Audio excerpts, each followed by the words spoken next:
성경 말씀 함께 보겠습니다.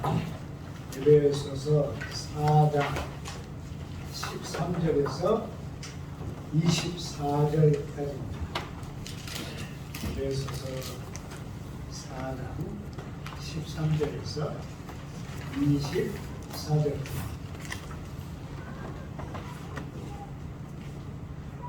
우리가 하나님의 아들을 믿는 것과 하나님 일에 하나가 되어 온전한 사람을 이루어 그리스도의 장성한 분량이 충만한 데까지 이르리니 이는 우리가 이제부터 어린아이가 되지 아니하여 사람의 속임수와 간사한 유혹에 빠져 온갖 교훈의 풍조에 밀려 요동하지 않게 하려 함이라. 오직 사랑에서 참된 것을 하여 범사에 그의 행하기를 잘하자. 그는 머리니 곧 그리스도라. 그에게서 온몸이 각 마디를 통하여 도움을 받음으로 연결되고 결합되어 각 지체의 분량대로 역사하여 그 몸을 자라게 하며 사랑 안에서 스스로 세우리라. 그러므로 내가 이것을 사랑하며 주 안에서 소망하노니 이제부터 너희는 이방인이 그 마음에 험한 것으로 행함같이 행하지 말라. 그들의 총명이 어두워지고 그들 가운데 있는 무지함과 그들의 마음이 굳어짐으로 말미암아 하나님의 생명에서 떠나리이다. 그들이 감각 없는 자가 되어 자신을 방탕에 방임하여 모든 더러운 것을 욕심으로 행하되 오직 너희는 그리스도를 그같이 배우지 아니하였느니라. 진리가 예수 안에 있는 것 같이 너희가 참으로 그에게서 듣고 또한 그 안에서 가르침을 받았을진데 너희는 유혹의 힘을 따라 썩어가는 구슬을 따르는 옛사람을 벗어버리고 오직 너희의 심령이 새롭게 되어 하나님을 따라 의와 진리의 거룩함으로 지으심을 받은 새 사람을 이루라. 아멘. 항상 읽어봐도요, 에베소서만큼 어렵게 쓴 그런 서신이 없는 것 같아요. 제 생각에는 바울이 에베소에 오래 있었기 때문에 이렇게 어렵게 써도 된다, 그렇게 생각한 것으로 느껴지는데요. 오늘 우리가 읽어도 이 성경은 참 어렵습니다. 하나님의 아들을 아는 것과 믿는 것에 하나가 돼요. 그랬는데요. 아는 것은 지적 작업이고요. 믿는 것은 의지의 영역이 이루는 작업입니다. 사실은 믿음은 의지가 이루죠. 근데 이 지적 영역하고 의지의 영역이 같을 수 없죠. 또 우리 개인들에게서도 이 둘이 조화나 밸런스를 이루지 못한다고 생각이 들어요. 물론 지식과 그 신앙이 완전히 따로 떨어져 있지는 않을 거예요. 지식은 신앙에 영향을 주고 또 신앙은 우리의 지식을 온전하게 한다고 생각됩니다. 그렇지만은 이 둘이 하나가 되는 것은 참 어렵다고 생각합니다. 물론 쉬우면 바울이 그렇게 쓰지도 않았겠죠. 하나님의 아들을 아는 것, 그리고 믿는 것, 이것이 하나가 되어 그랬는데, 사실 우리는 태어나가지고요, 아는 것부터 이룹니다. 어린아이들도 어떻게 하면 엄마에게 맞추는가 그러죠. 항상 엄마 젖을 먹으면서 얼굴을 쳐다보죠. 얼굴을 쳐다봐. 그러니까 이런 그 여러 가지 지적 내용들이 모두 모아져서 우리들의 실제 생활을 이루게 만든다 이렇게 생각합니다. 그러니까 지적 그 뭐라고 그럴까요? 총합 자꾸 이렇게 받아들이는 거 있죠. 혹은 우리가 뭐 책을 읽거나 공부를 안 해도 그 속설로 우리는 받아들이죠. 항상 속설로 받아들이죠. 이런 그 지적인 것들이 모아져서 남들하고 어떻게 관계를 맺는가, 그리고 남들에게 어떻게 맞추는가. 사실 우리가 사는 건 남들에게 맞추는 거예요. 매일매일. 여러분은 누구에게 맞춰요? 저는 둘이 사니까 매일 맞추느라고 엄청 힘들어요. 엄청 힘듭니다. 근데 그래도 우리는 맞추죠. 이렇게 생각하는 걸 맞추고 또 말하는 걸 맞추고 행동하는 걸 맞추고 어떻게 이걸 활용해야 생활이 되는가 우리가 배우죠. 언제나 이걸 다 배웁니다. 근데 잘 보면 이 내부에서 항상 괴리가 일어나요. 아는 대로 안 돼요. 이러면 그렇잖아요. 또 믿는 대로 안 됩니다. 우리는 막 믿으면 모든 것이 다 만사형통 그러려고 그러는데 아무리 믿어도 하나님에게서 멀리 떨어져 있는 경우도 많습니다.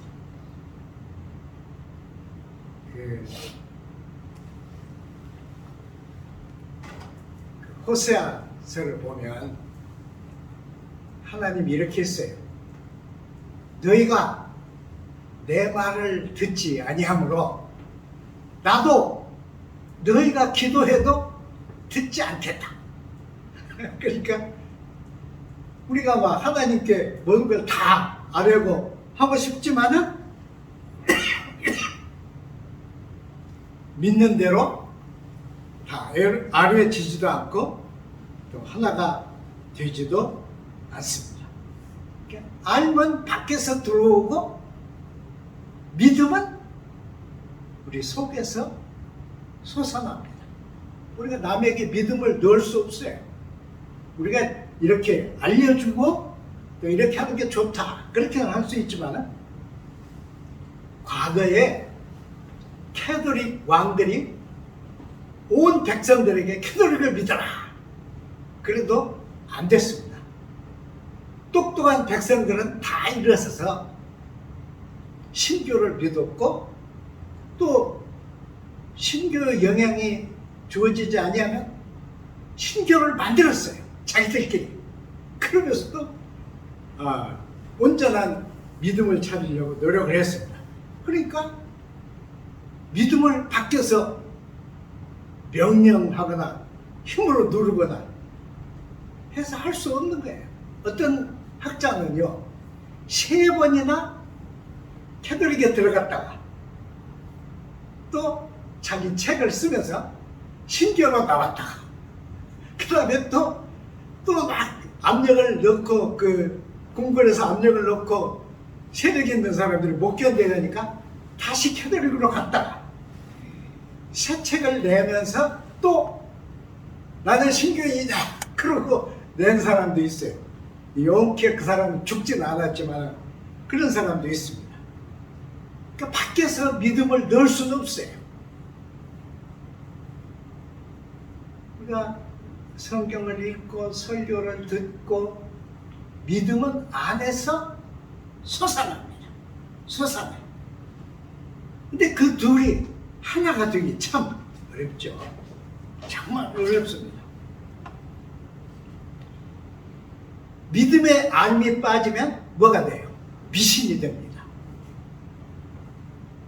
지적 영역에 신빙성이 없으면 거짓이 되죠. 거짓이 돼요. 그런데도 두 개를 하나로 만드는 것은 정말 어렵습니다. 아주 어렵습니다. 이 말씀을 준거해서 우리는 이렇게도 생각해 볼 수가 있어요. 우리 역사적으로 교회 지도자들이 교인들이 다 알기를 꺼렸습니다. 그래서 알아야 될 것 기본적인 것만 몇 가지 가르쳤어요. 그 나머지는 안 가르쳤습니다. 그래서 믿음만 갖게 만들었어요. 어떤 믿음이에요? 위에서 말하면 예 하는 거예요. 복종하는 믿음만 갖게 만들었습니다. 그것이 심화됐을 때 언어 자체가 나눠졌습니다.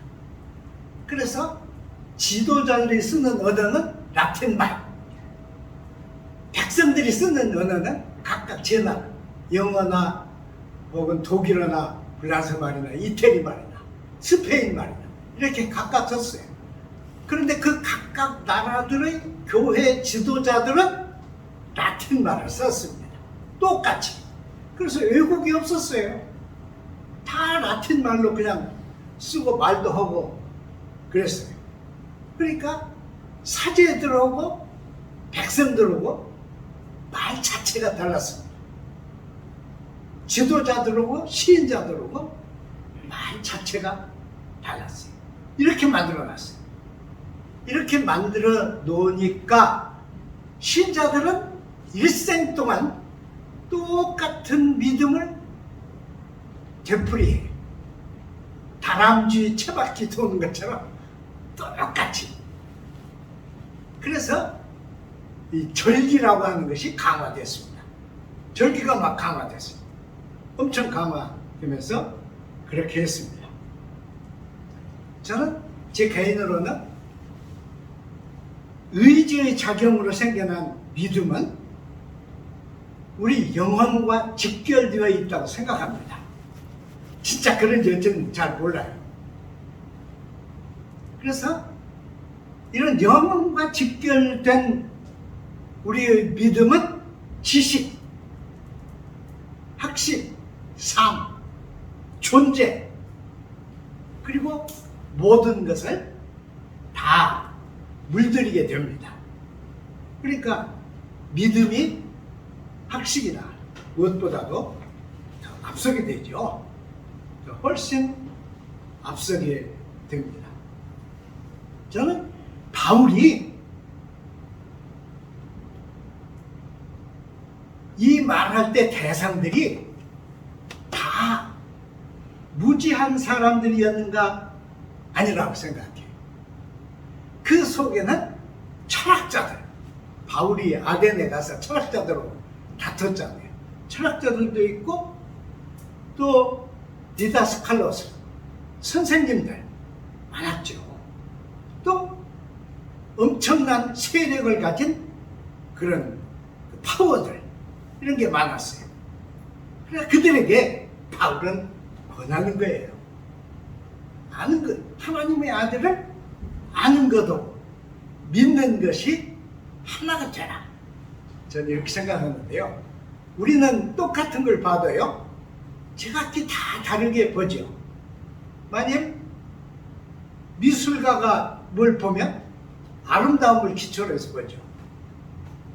목사가 뭘 볼 때는 어떻게 볼까요? 목사는 잡탕이에요. 그래서 어떤 기준이 없다고 저는 생각해요. 진짜는 아니고요. 제 생각에. 그리고 과학자가 볼 때는 과학적으로 생각합니다.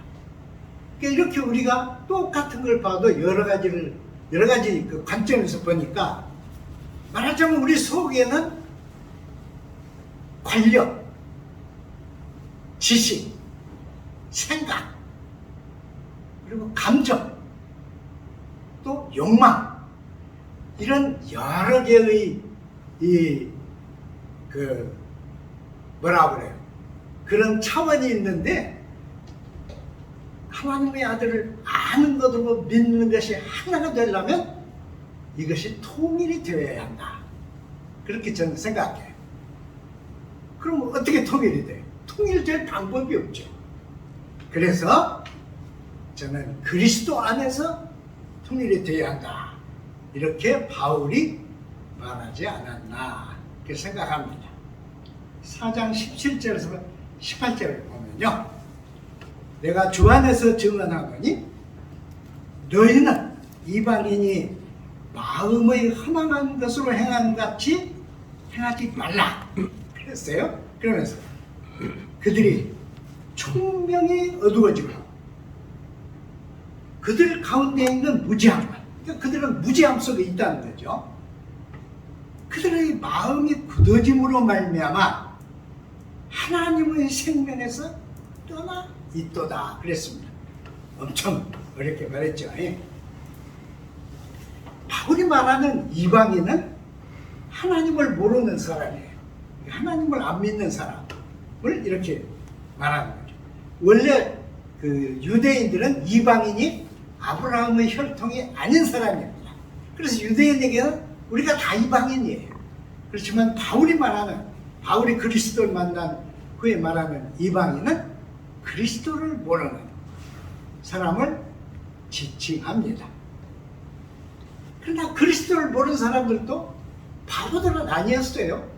아까 말씀드린 대로 그리스도를 믿는 지식인보다 그리스도를 안 믿는 지식인이 훨씬 많습니다.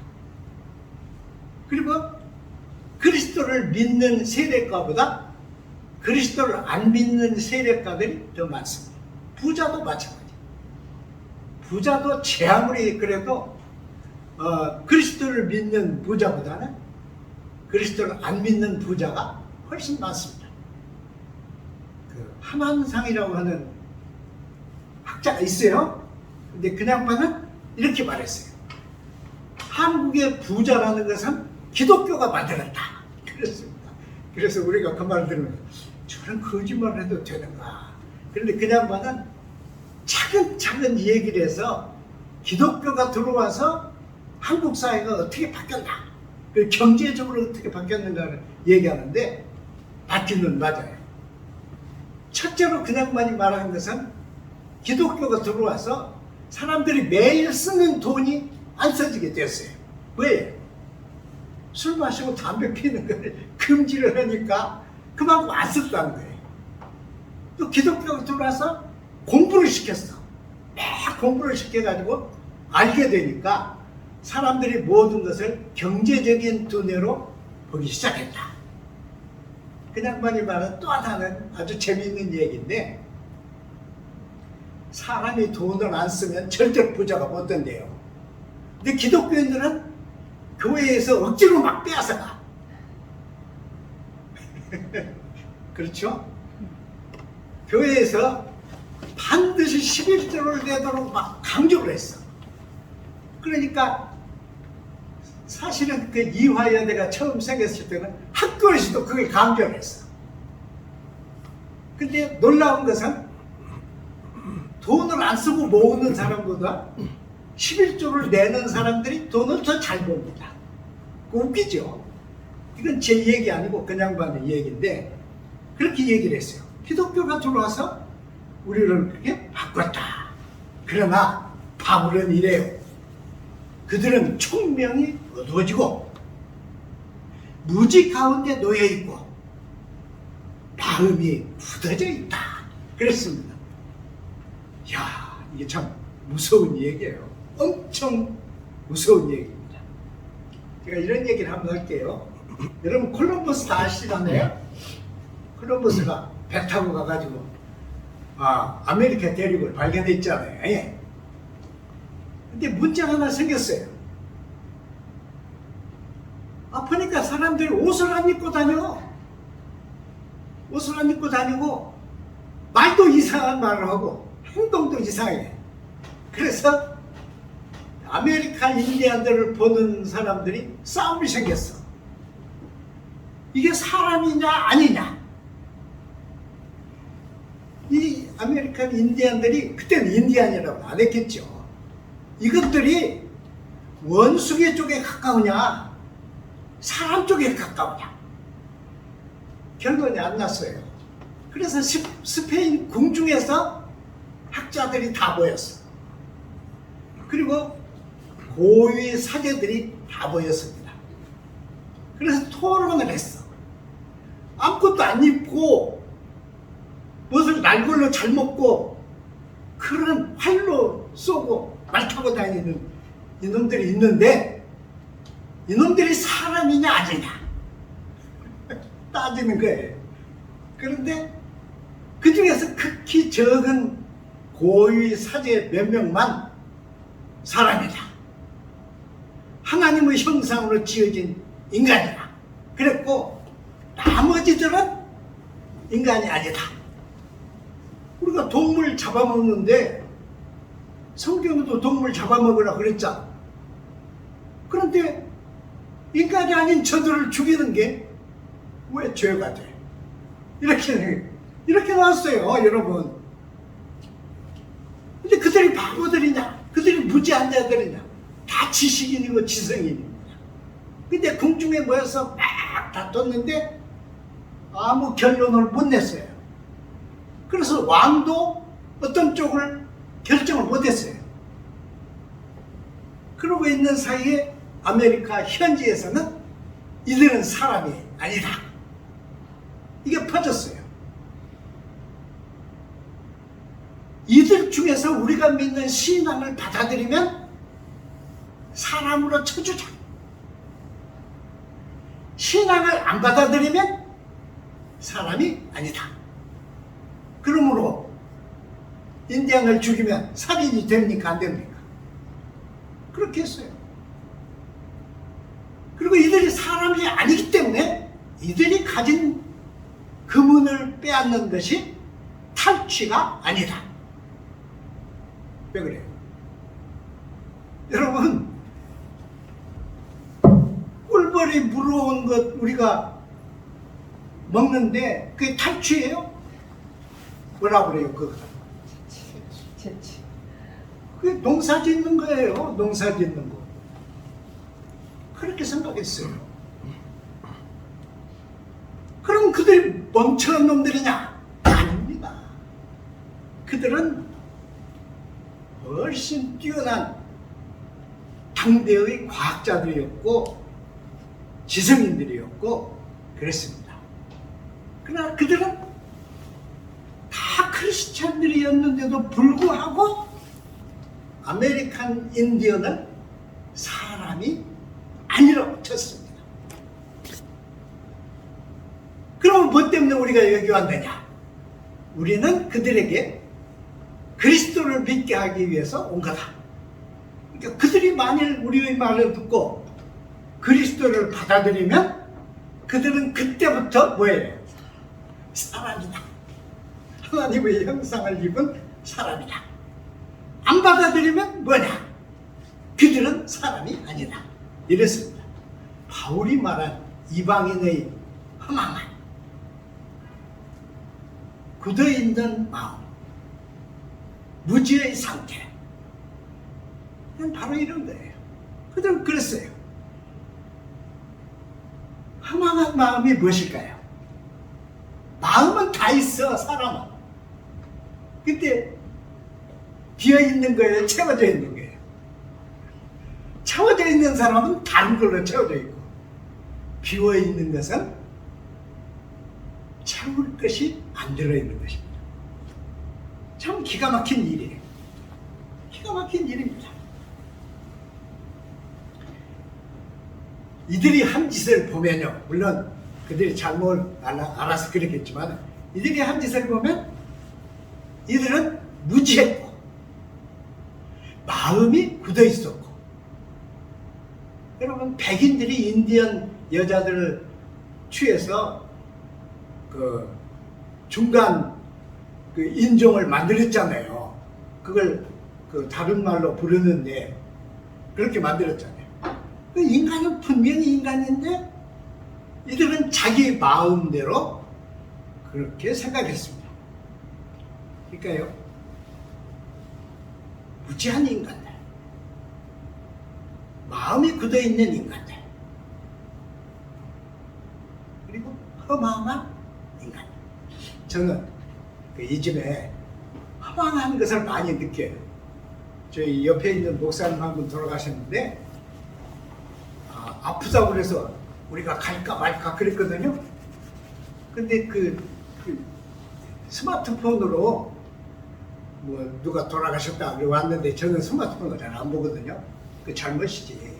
그러나 장례식을 치를 때까지 몰랐어. 그리고 누가 스마트폰에 다시 연락을 해서 장례까지 끝났습니다. 그것만 봤어. 야, 진짜 허망하네. 근데 그것만 허망한 게 아니지. 마음이 비어있으면 허망한 존재입니다. 자, 이제 마지막으로요. 4장 22절에서 23절을 보면 이렇게 했어요. 너희는 유혹의 욕심을 따라 썩어져가는 구습을 따르는 옛사람을 벗어버리고 오직 너희 심령이 새롭게 되어 하나님을 따라 의와 진리의 거룩함으로 지으심을 받은 새 사람을 입으라. 그랬습니다. 구습을 벗어라. 근데요, 사람은 습관의 동물이에요. 여러분 아침에 음식 드시고 이빨 닦으러 가는데 이빨 닦으러 갈 때 무슨 생각하고 가요? 아무 생각 없어. 나 양치질하러 간다 하면 아무 생각 없습니다. 그냥 가서 어떻게 해요? 항상 옛날 칫솔 집어가지고 들어가서 하죠. 완전한 습관이죠. 근데 이 습관을 안 하면 여러분 그냥 밖에 나갔을 때 어때요? 엄청 괴롭죠. 온 세계 사람이 한국 사람을 보고 놀랬는데 세계 사람은 하루에 2번 양치질을 한대요. 한국 사람은 밥 먹을 때마다 음식 먹을 때마다 한대. 그리고 그걸 웃더라고요.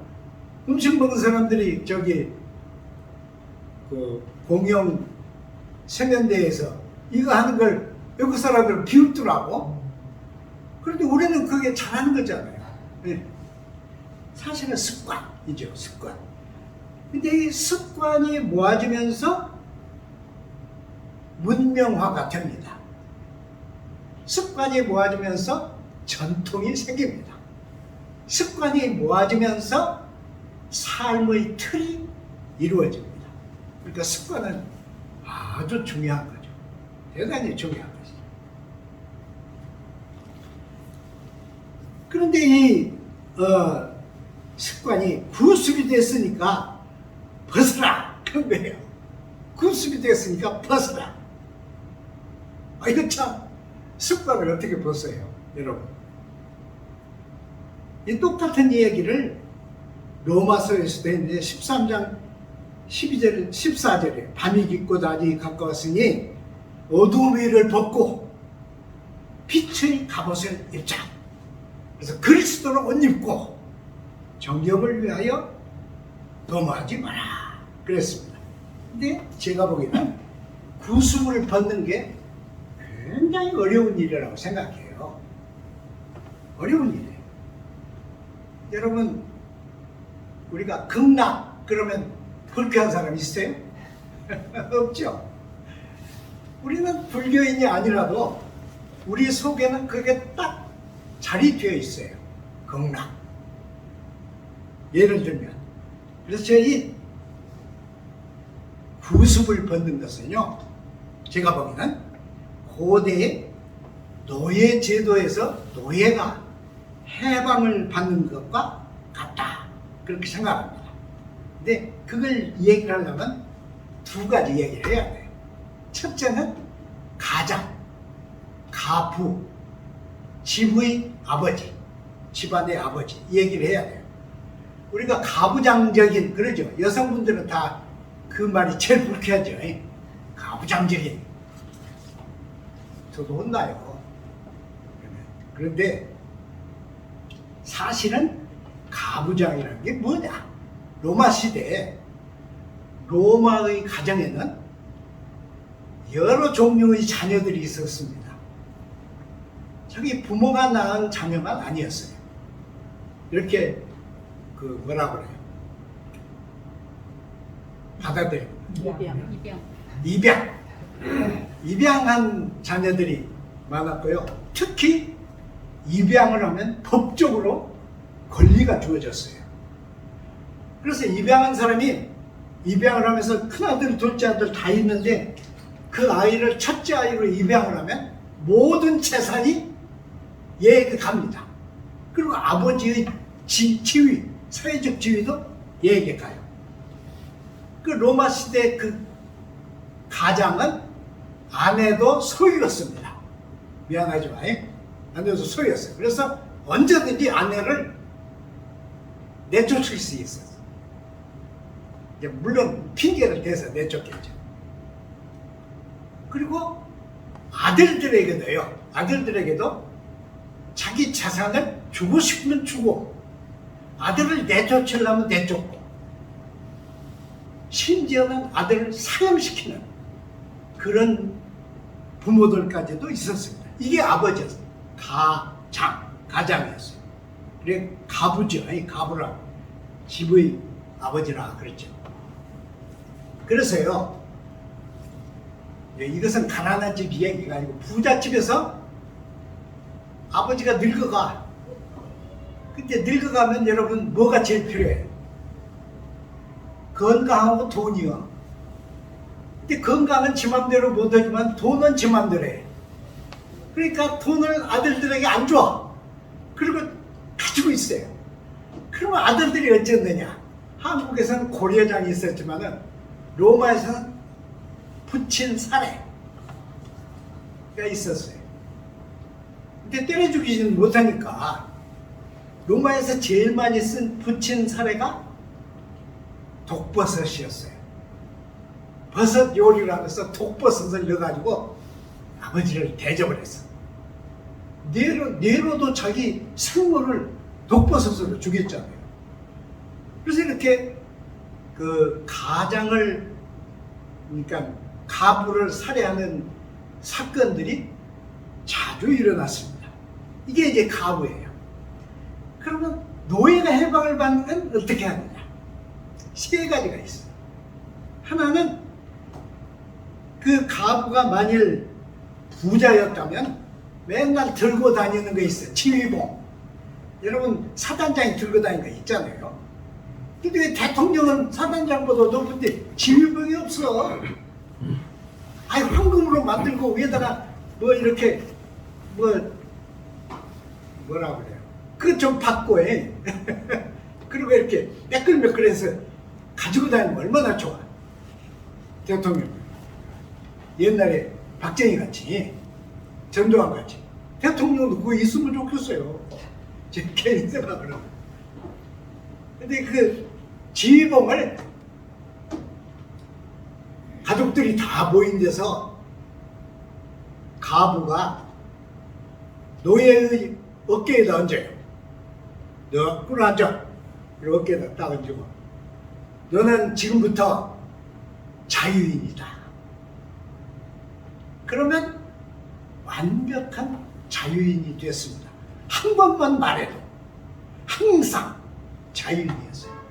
근데 이 자유인이 나가서 못 살아. 그럼 어떻게 했어요?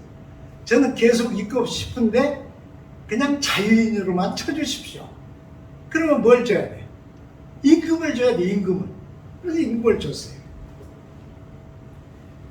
두 번째는 유언장에다가 내가 죽으면 아무개는 자유를 주어라. 그러면 틀림없이 자유를 얻었습니다. 근데 그것은 주인이 죽을 때까지 몰랐어요. 그러니까 종들은 모르죠. 그래서 그 종들 마음속에 혹시 내 이름을 유언장에 안 써주나? 이게 종이 죽을 힘을 다해서 충성을 하게 만든 길입니다. 충성을 했어. 그럼 그렇게 했어요. 하나가 더 있는데 국가에서 이제 군인이 필요하잖아요. 그래서 군인을 막 데려갔는데 종은 군대를 못 갔어요. 인격이 없으니까. 근데 이제 군대가 필요해. 그런데 주인이 이 인구조사 온 그 사람에게 우리 집에 아무개는 이름을 이렇게 바꾸어서 자유를 줍니다. 그러면 이 종들이 군대에 입대할 수 있었어요. 훨씬 낫죠. 군대에 입대하고. 그러니까 인구조사를 왔을 때 주인이 누구 이름을 대는가 다 바뀌었죠. 이게 세 가지. 종이 자유를 얻으면 그때부터 이 종들은 이름이 있습니다.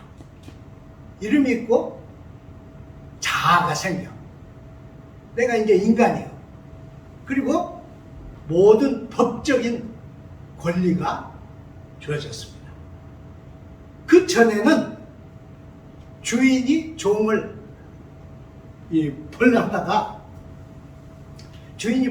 벌하다가 너무 많이 때려서 죽어. 죄가 돼야 안 돼요. 안 됐어요. 안 됐습니다. 그러니까 이게 참 잘못된 것이죠. 잘못된 거지만은 그랬어요. 그러니까 그게 사실은 굳어진 세대죠. 굳어진 시대죠. 자, 마음이 허망해지고 무지 안에 존재하고 그리고 굳어졌다. 그러면 이 사람들은 구습을 벗어야 합니다. 그래야 인간이 돼요. 그러니까 여기서 이 얘기한 이 종의 자유는 그것하고 똑같습니다. 그래서 바울이 뭐라고 그랬어요?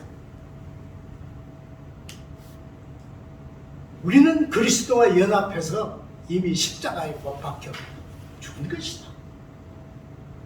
그러므로 우리는 그리스도의 부활과 연합해서 새로운 존재로 살아난 것이다. 이거잖아요. 구습을 벗는 것은 어디에 있어요? 여기뿐입니다. 우리에게는 구습을 벗는 것은 그리스도 안에서 이 영적인 전환, 영적인 혁명이죠. 이것은 말하자면 그것이 이루어질 때만 우리는 참된 자유인으로 서게 된 것이었습니다. 기도하겠습니다. 하나님 아버지, 우리를 이 부족한 저희를 그리스도의 이름으로 부르셔서 하나님의 자녀가 되게 하신 것을 감사드립니다. 우리가 때때로 자녀됨을 잊고 굳어진 마음과 흠한한 마음과 욕망에 쫓겨서 살 때도 없지 않습니다. 우리를 불쌍히 여겨주신 주님, 주 안에서 우리가 자유를 얻게 하시고 구습을 벗게 하시고 사람다운 사람으로 새로워지게 하여 주옵소서. 예수님 이름으로